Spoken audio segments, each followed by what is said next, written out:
சீஷர்கள் நல்லவர்கள் தான். தங்களை அர்ப்பணித்து தேவனுக்கு சேவை செய்ய விரும்பினார்கள். ஆலயம் சென்றார்கள், ஓய்வு நாளை ஆசரித்தார்கள். நம்மள மாதிரி தான் தசம்பாகலாம் உண்மையாக கொடுத்தார்கள். இதை சாப்பிடணும், அதை சாப்பிடணும், அதெல்லாம் ரொம்ப கரெக்டாக இருந்தாங்க. சுத்தமான உணவுகளை மாத்திரம் அவர்கள் புசித்தார்கள். உண்மைதான்.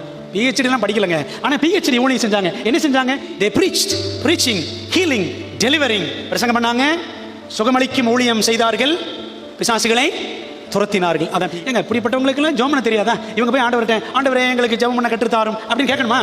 ஆண்டவர் கூட தான் இருக்காங்க வருஷம் கணக்கில். நமக்கு நன்றாக ஜெபிக்க தெரியும் அப்படின்னு நாம் நினைக்கிறோம். உண்மைதானே? சிறு பிள்ளைகள் கூட நன்றாக ஜெபிக்க தெரியும் நம்ம பெருமையாக சொல்லுவோம். ஆனால் இயேசு ஜெபிக்கிறதை கண்ட சீஷர்கள் என்ன உணர்வடைந்தார்கள்? ஐயோ, இவர் மாதிரி நாம ஜெபம் பண்றது இல்லையே. Prayer is an art but never outdated. ஜெபம் என்பது ஒரு கலை. அது என்ன கலை?